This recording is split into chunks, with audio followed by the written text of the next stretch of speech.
Actually, the topic of the day is something a food for thought because what we are going to delve into has not been made into a statute or a section or a provision. So, this is not the session based on the judgments, or this is not a section to understand what could be the ground of divorce. We are going to contemplate whether it could be a ground of divorce or not. Why I have chosen this topic is because of a transformation that has been taking place in the society now, whether we like it or not.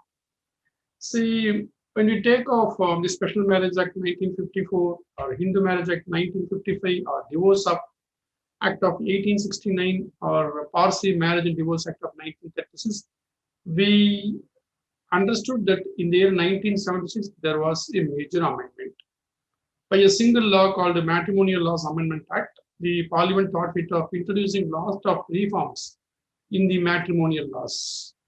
There are some flaws. That's why we call the series as matrimonial laws and flaws. Now the question is, what could be the contemplation of the Parliament when they introduced the new amendments in 1976? So we have to just understand one thing. As of now, there are two modes of divorce available in the statute book. Number one is consent basis. Number two is fault basis. Nullity is totally different altogether, so I'm not speaking of nullity now. So when you just go for a degree of dissolution of marriage, there are two options open to the parties to marriage. Number one is to go for a fault basis by throwing allegations against each other, where the allegations, accusations, accusing fingers, index fingers, and averments are thrown wildly, and shaming and blaming of other side is very easily undertaken, and things are very easily said and done. And very importantly, the parties, when they come to the court, either by themselves or through witnesses, they throw allegations, and I would rather call it as they wash the linen in the public, and the linen is so dirty. Most of the times, the accusations are not true, and nobody is able to understand whether the accusations are true or not, because such things take place or they have taken place within the four walls of the room or the house. So now the question is, in such a fault theory basis, getting a divorce is something Herculean, because we need sound pleadings, and pleadings are not enough. We need concrete evidence. And at times, though evidence is available, at times the courts are not inclined to accept the evidence unless it is supported by documents and material objects. So I would jokingly say every time whenever I go, in India, it is very easy to marry a girl or a boy. But in India, it is very difficult to divorce him or her. The reason is that our society is basically a society interested in keeping the institution of marriage intact. However failure it may be, we take into account marriage as a sacrament, a sacred institution where the family is the predominant interest. Marriage is the birthplace of the family. So it is not husband and wife. A man and woman, when married, they are not mere husband and wife, they are the son-in-law or daughter-in-law, and they are the sister-in-law and brother-in-law. They become the father and mother, and they become kith and kin of your family. So it is not two individuals. It is a family where they belong to. That sense of belongingness is slowly deteriorating day by day because of various reasons. Let us not go to the reasons. No question of postmortem being done on the reasons. When the society changes rapidly, and the law has to keep pace with the change in the society. But how long? How far is the question. Now, at this juncture, we are in crossroads, a crossroad where marriage has started losing its relevance. Marriage has started losing its charm. Marriage has started losing its significance. And women who were enslaved hitherto started breathing a fresh air of liberty and freedom. And it is no more possible for menfolk to control them in the guise of rules, regulations that the society has imposed or imposed by a particular family. And more importantly, law is an instrument of change. It is an instrument of transformation. So law has been always updating itself. Law, like the coronavirus, it mutates itself from one dimension to another dimension. So it transforms itself, it introspects itself, and it enlarges itself. So, and the law finds a solution to the new challenges the society faces, keeping in mind the changing face of the world. So, India, though however conservative we are in the question of interpreting the institution of marriage, and we cannot forget that we are amidst the globalized society, and everything is in fingertips. We cannot keep our children under always a moral policing, and we cannot keep our society under the tentacles of conservative principles. I don't underestimate the institution of marriage. I don't underestimate the sacrament as commitment behind the institution. But when the institution could not sustain, when the parties to the marriage they are not in a position to reconcile with each other, when the marriage has become a failure, the biggest question they ask themselves is what next? And most of the times, when parties are at loggerheads, they have no way out, and the way to exit is not easily a rosy one, and they just live in the same room or under the same roof, not able to tolerate each other. What is the way out? There is no fun in keeping them separate, keeping them united without there is a love.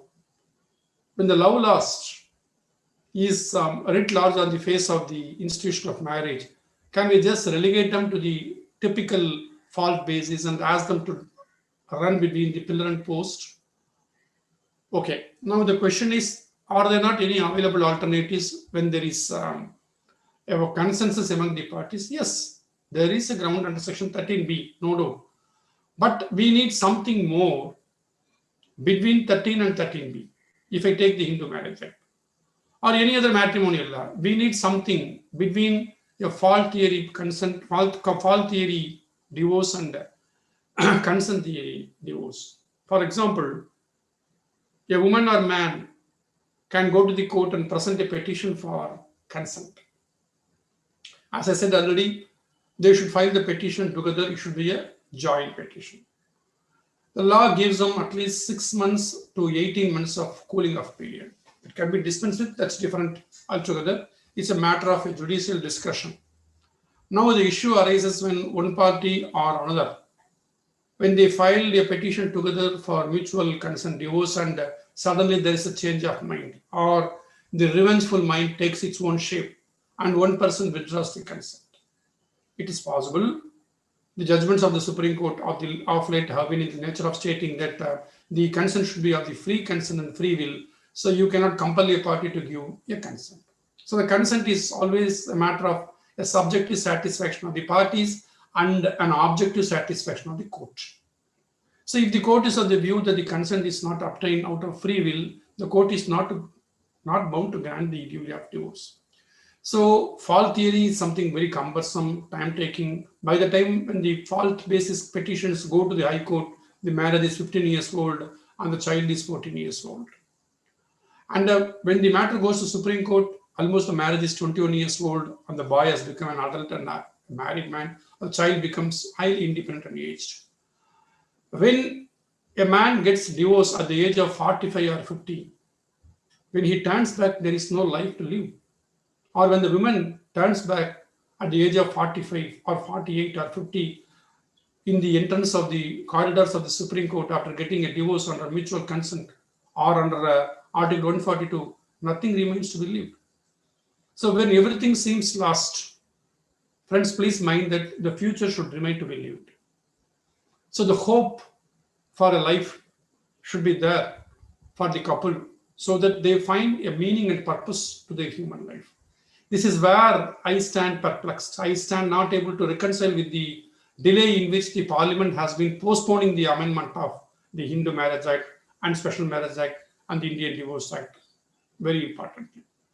So it is in this context I want to dwell into the interplay between the judicial intervention and the institution of marriage broken down beyond repair. So we would have been in a shock to know what is this, why should there be a separate ground? Is the man here is joking? And I say this was the shock the people received when divorce was introduced in the Hindu marriage Act in 1956. Divorce was not known to Hindu law before the law was codified. And Christians, they say, whoever the God has united, let not the men separate them. Christian law does not permit divorce. And they are under the shock when Christianity forbids divorce and law of the country permits divorce. They were under shock. And when special marriage was allowed in the amendment in the 1976 and a consent theory was introduced also in Hindu Marriage Act, and later in the year 1991, 2001, when it was introduced in the Christian Divorce Act, Indian Divorce Act, shocks waves were felt. So when there is when there is an amendment or where there is an amendment, there is a shock wave. But anyhow, the shock wave will subside for some time, like a stone being dropped in the water and the water gets flutters. Now the question is, what makes the requirement of amending the acts so as to incorporate this ground as one of the grounds of divorce, when we already have two separate theories of divorce? Number one, consent theory, and number two is fall theory. See, I would rather embolden myself in saying that the institution of marriage in India is slowly losing its grip in the minds of the youth.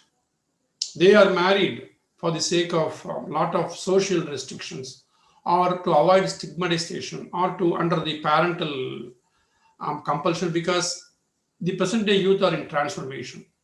They are neither too modern nor too conservative.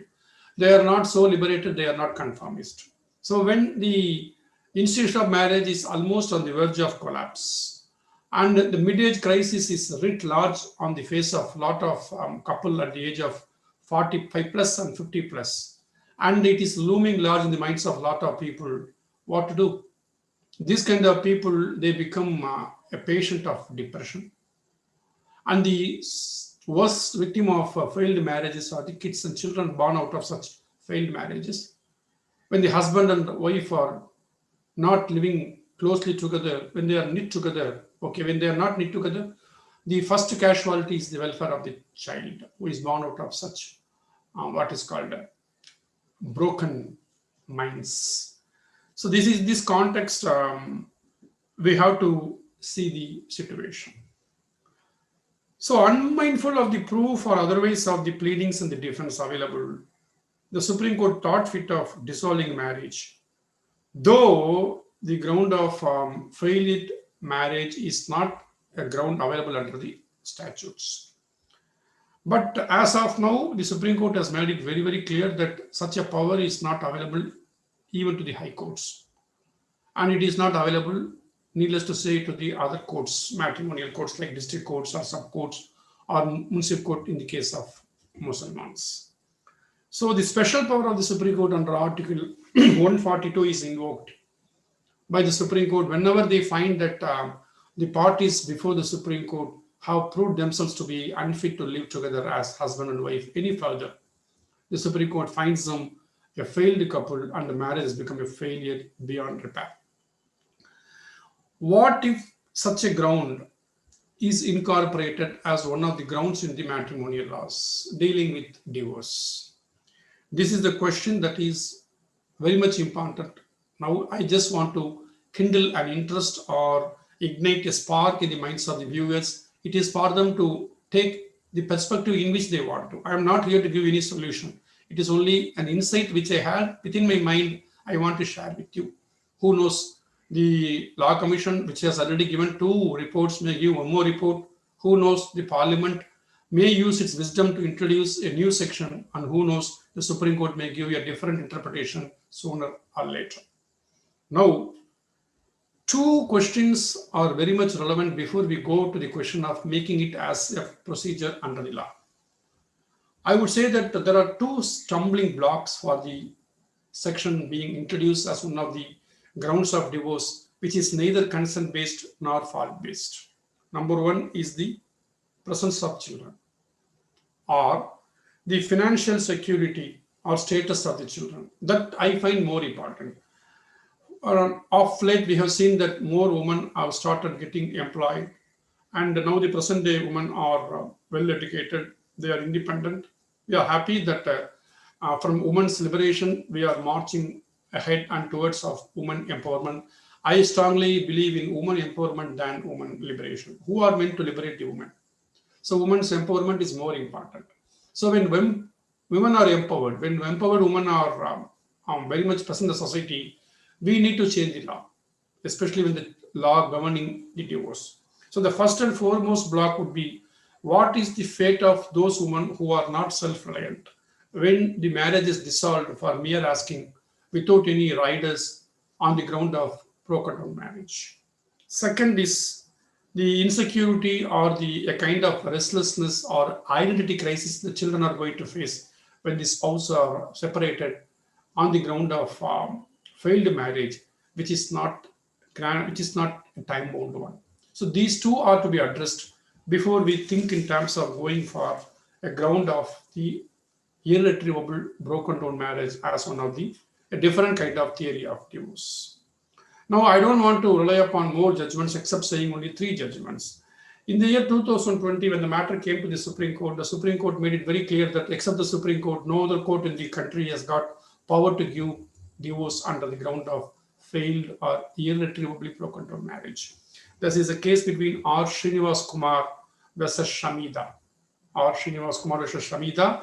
It's reported in 2020, Supreme Appeal Report Civil, page 9090. 2020 SAR Civil, page 90, between R. Srinivas Kumar versus Shamida.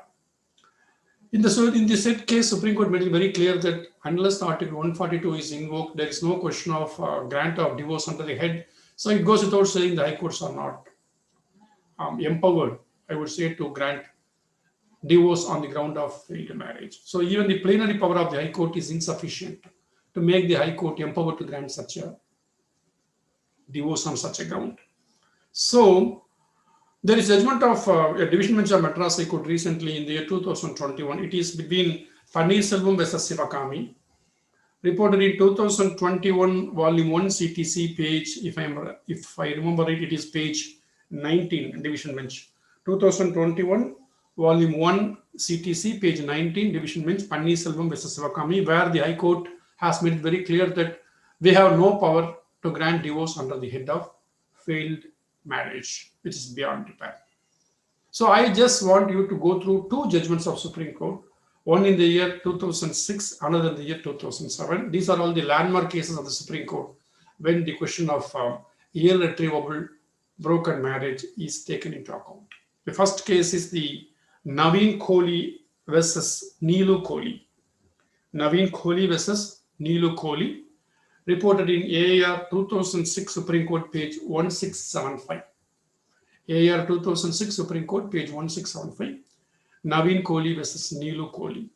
Second judgment is Sangamitra Ghosh versus Kajal Kumar Ghosh, reported in 2007, two Supreme Court cases, page 200.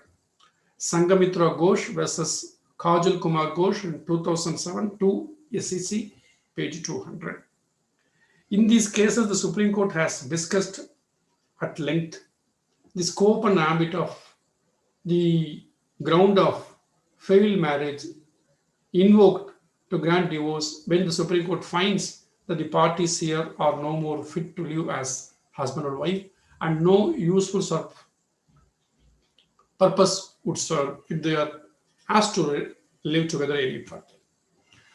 So now the question is, the Supreme Court has held in the said case itself, there can always be hope even at this age for a better life. The word is very important. The Supreme Court said that there can always be hope even at this age for a better life. if not together, separately. So this is the word the Supreme Court used. There can always be hope, even at this age, for a better life, if not together, separately. So this is the thing that made the Supreme Court to exercise such an extraordinary jurisdiction to see that two couple or two women or two men or any other woman or woman, they are no more in a position to live together. So an area where the report of the Law Commission of India on 2 occasions assumes much importance. I would rather recollect that even as early as in 1978, the Law Commission of India has given its report, thereby recommending the inclusion or incorporation of this ground in the statute book. And the prodigal Justice H.R. Khanna, who was the chairman of the Law Commission, has submitted a report on April 4, 1973, the report number 71 of the Law Commission. The report was, it was given on 11th April 1978. One of the lengthiest reports of the Law Commission, and it runs for more than 26 pages. I just want to know, whenever the Law Commission sends a recommendation, it also has the practice of sending questionnaires to a lot of courts inviting their opinion.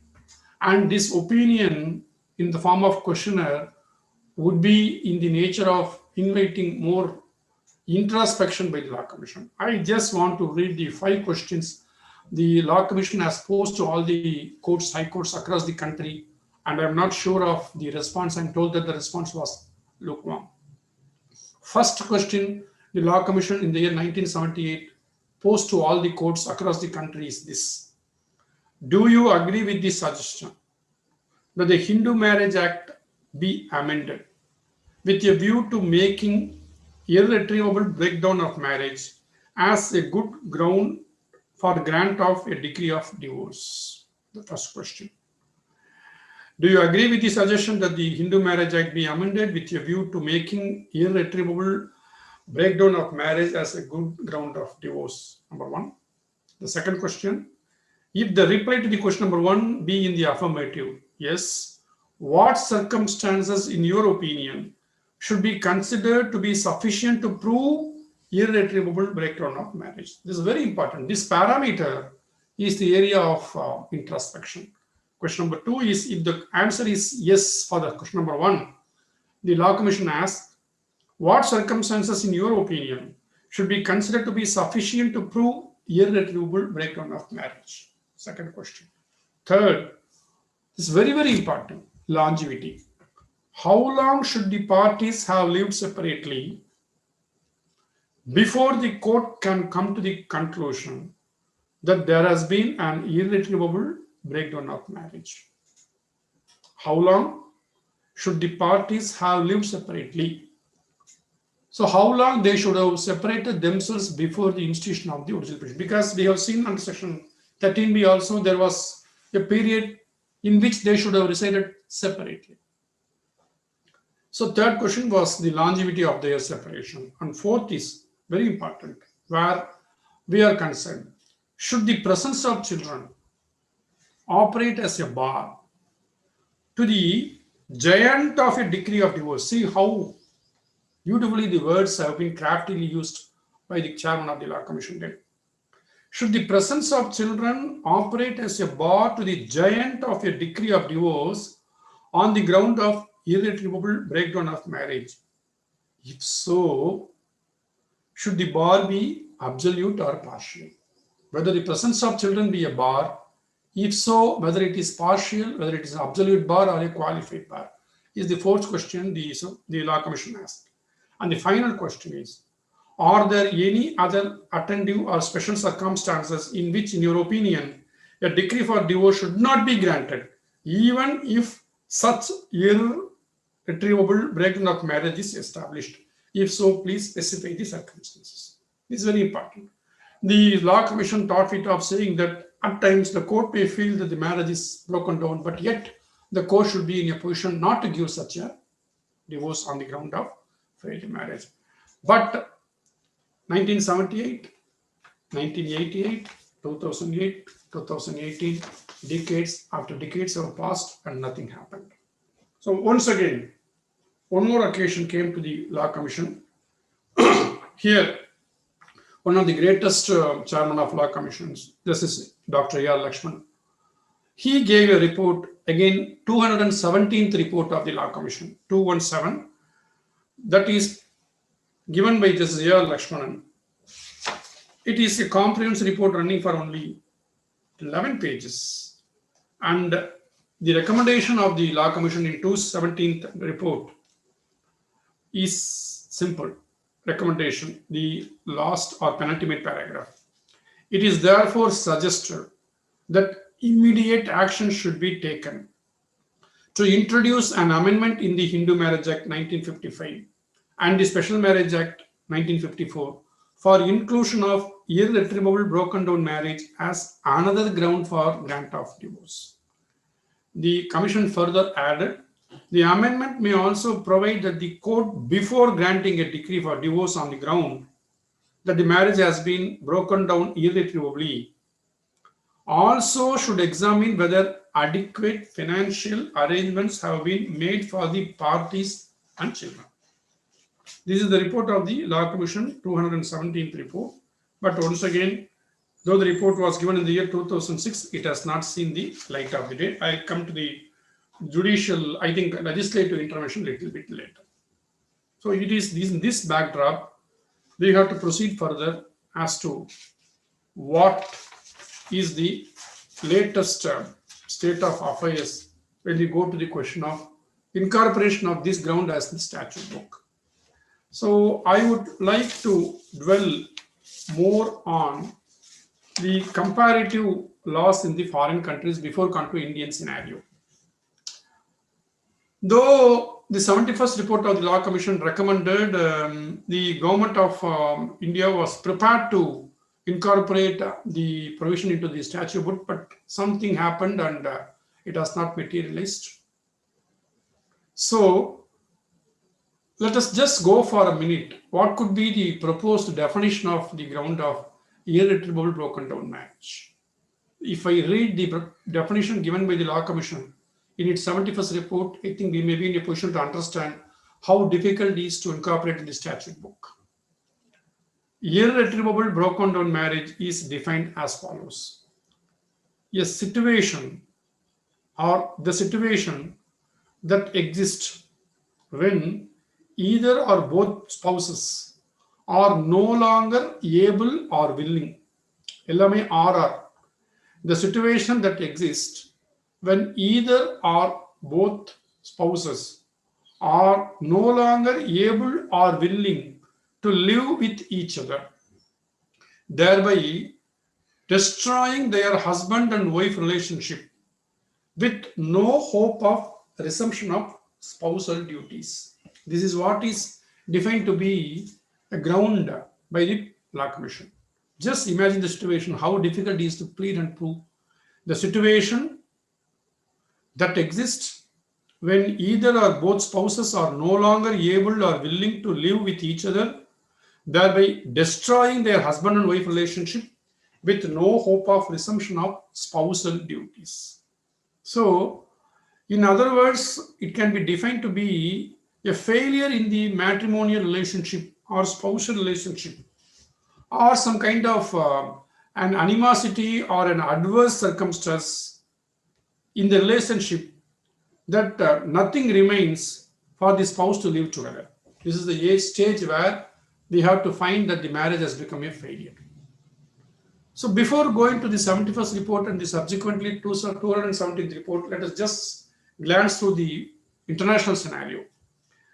It was New Zealand for the first time introduced this as the ground of divorce as early in the year 1920. As per the report in 1920 available, the New Zealand was the first Commonwealth country to introduce the ground of, but in the form of what is called a separation agreement. The parties are at liberty to execute a separation agreement whereby 3 years is given as a minimum period of waiting And if they agree to live separately for 3 years and more, and once it is over, they can go for a divorce. That was the concept introduced by New Zealand for the first time in the world. Then the country of New Zealand has introduced the ground of divorce on the basis of failed marriage by an amendment in the year 1921. Later, it became a law in addition to separation agreements. Then, the logic behind the law being amended by New Zealand is this: when matrimonial relations have ceased to exist, it is not in the interest of parties nor in the interest of public to keep the man and woman bound as husband and wife in the law. That is the foresight the New Zealand has got. And the court further added, in the event of such separation of the man and woman, the essential purpose of marriage is frustrated, and its further continuance is not merely useless but mischievous. See the foresightedness of the country of New Zealand. So later, there is a famous case law in England called Maserati versus Maserati. This case law is the case where both husband and wife committed the act of adultery, and the wife approached the court for divorce. In that case, and especially in appeal, the Law Commission of England has given a recommendation to their lawmakers stating that the objectives of good divorce law are two. The objectives of a good divorce law are twofold. One, to buttress rather than to undermine the stability of marriage. First one is to buttress rather than to undermine the stability of marriage. And second one, when regrettably a marriage has broken down, to enable the empty shell to be destroyed, to enable the empty shell to be destroyed with maximum fairness and minimum bitterness. Beautiful words. With maximum fairness and minimum bitterness and humiliation and distress. So, where human dignity is afloat. So, on the recommendation of the Law Commission, in the year 1973, the British Parliament enacted Section 1 of the Divorce Laws Reforms Act 1971. Thereby, the irretrievable broken down marriage was made a ground of divorce in UK. Then followed the Commonwealth of Australia in the year, I think before UK, in the year 1959. Australia also enacted a provision thereby making this as one of the grounds of divorce. Now, come back to India. In the year 2006, there has been a recommendation by the Law Commission to introduce the ground as early as possible without any delay. But so far, it has not taken shape of a judicial, what is called a judicious ground or judicial ground in the statute book. It still remains in the realm of the Supreme Court of India, especially under Article 141. As I told you already, we have two theories of divorce, fault theory and consent theory. And I would rather say that this irretrievable broken down marriage will be a no-fault theory. Because in fault theory, we have to find fault with the respondent and plead and prove it. And in consent theory, the consent of both parties is something very compulsory. If one party does not consent or if one party withdraws the consent, that's all. So the petition cannot be proceeded further. So I said we should have a Maya media whereby at least one party should be in a position to invoke this provision whereby a marriage which is no more of any useful purpose should be dissolved. I once again repeat that I am not for very easy dissolution of marriage, but when the parties are at loggerheads, when for some reason, either on fault or some other reason, the marriage has become a failure, when they become intolerable to each other, when the marriage is no more blissful to them, and what is the purpose of continuing the relationship?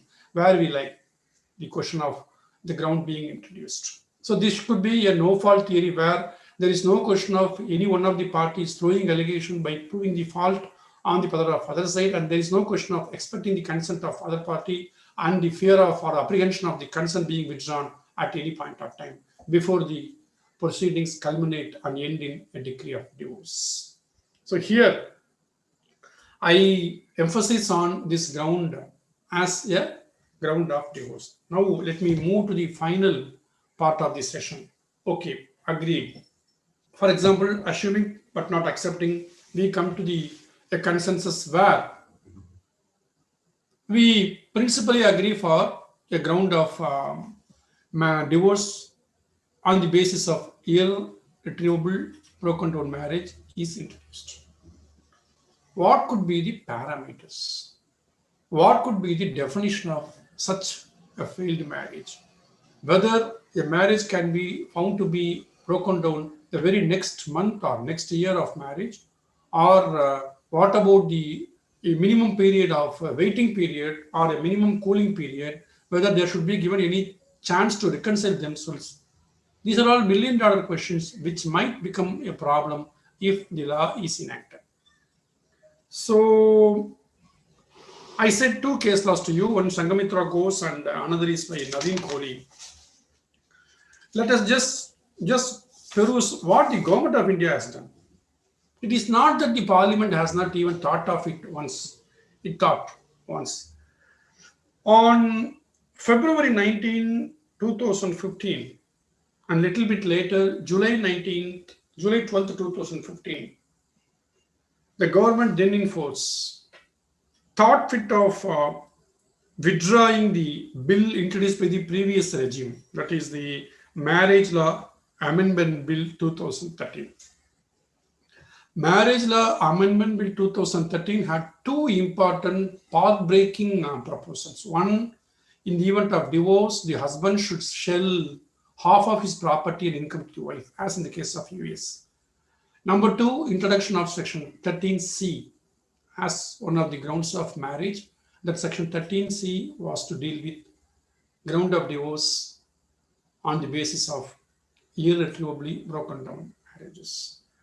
The government in force in the year 2015 thought fit of retracting back by referring the matter to this committee, parliamentary standing committee.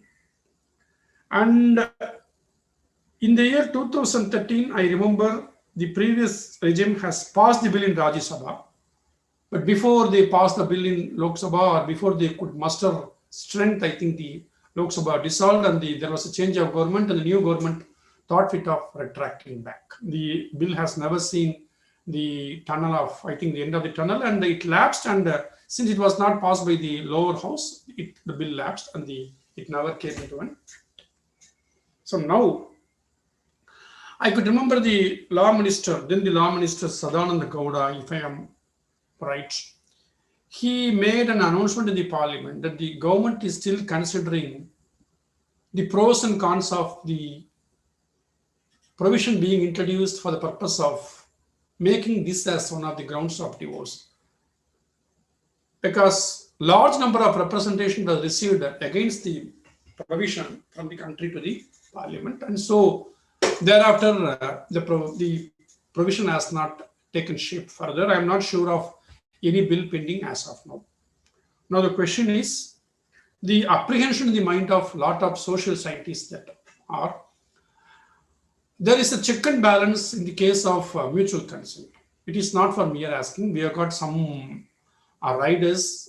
They should have waited for 1 year before filing the OP. They should wait for 6 months after filing OP. The waiting period may extend up to 18 months, and one party can withdraw the consent, and the court has got power to say no, even irrespective of a lot of things. And so it is not for mere asking. But in case of failed marriage, there is an apprehension that it is just easy game to play by the parties. So there is an apprehension in the mind of a lot of people that it will result in and rise in illegitimate and live-in relationship. That will destroy the very purpose of marriage, according to some school of thought. And there will be an erosion of the values of the family system. That is the apprehension most of the people raise against the particular section being introduced, Section 13C. So now the question remains that the parliament is not seem to have been interested in introducing this as the ground of divorce. So we are still governed by the judge-made law and not only by the Supreme Court. Now let me come to the final part by what I think that could be made to have a balanced picture of this ground as a party's intervention or judicial intervention. I am dead against inclusion of a provision of dissolving a marriage on the ground of irretrievable breakdown of marriage at the option of the parties. Personally, feeling that I am not for a provision for the parties to invoke. It should not be the motion of the parties. Because you know well, the first stakeholder will be who is to be affected much is the children. Number two is the vulnerable women folk. Those who are not educated, those who are not employed or employable, and those who are not independent, though they are educated and employed. So, keeping in mind the welfare of the children, number one, and keeping in mind the welfare of the women, number two. So, I don't think that introduction of this as an option of party is welcome.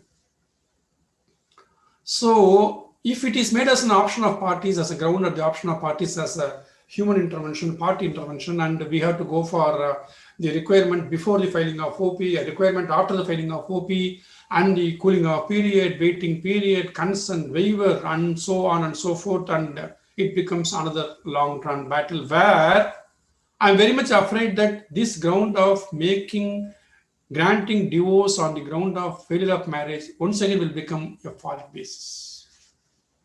So I don't relish the idea of party pleading that the marriage has become failure because of this, because of that, because of whom. Nothing doing. I don't think that Indians are matured enough to understand the intricacies of such fault basis divorce. I could see thousands of women and thousands of men shedding tears in the hands of unscrupulous minds of demands entering the spouses in the family courts in its long corridors. So my idea is, I may be wrong, but I'm very clear. My idea is that the grant of divorce on the ground of failed marriage beyond repair or irretrievably broken marriage should be given to the judges, not to the parties. So, to whom? Once again, I'm of the firm opinion that it should not be given at the trial stage.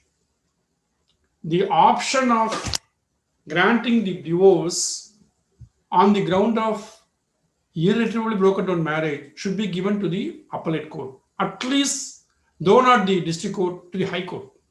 So I just want to make it first point as the invocation of the ground of divorce on the ground of failed marriage, irretrievably failed marriage, should not be on mutual consent basis. It is not at the option of parties.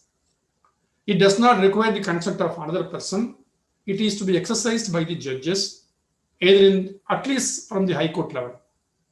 I don't find any difference between the junior most Supreme Court judge and the senior most High Court judge, or the senior most Chief Justice of any High Court and the Supreme Court judge. There is not much difference between the experience of the senior most judge of the High Court and the judge of the Supreme Court when he enters the Supreme Court. So the judges of High Court should be given the power to exercise this option, but not under Article 142 or under the plenary powers by a separate statute provision in the statute book. It should be the judicial intervention and not the intervention of the parties, in my humble opinion. So, what could be the criterion for grant of this divorce? I have one word. That one word should be defined. I'm very careful that it is very difficult to define, but it has to be defined. I find that if the parties are finding themselves incompatible,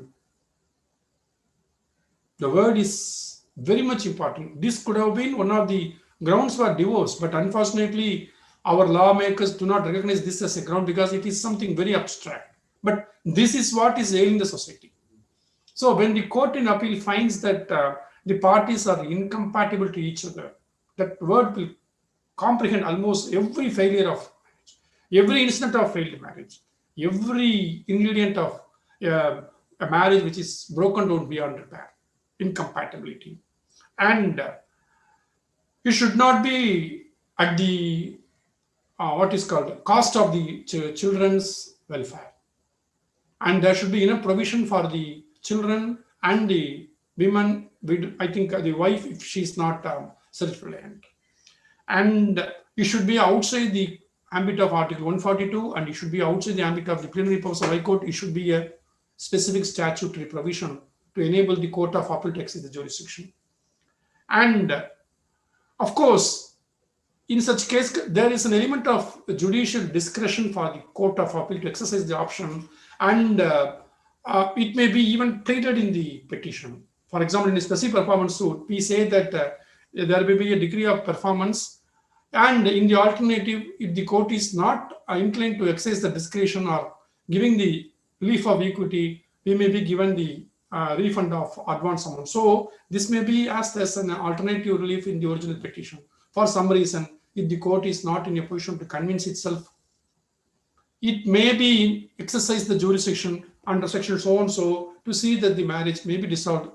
Only a discussion at the option of the court, and it is not for mere asking.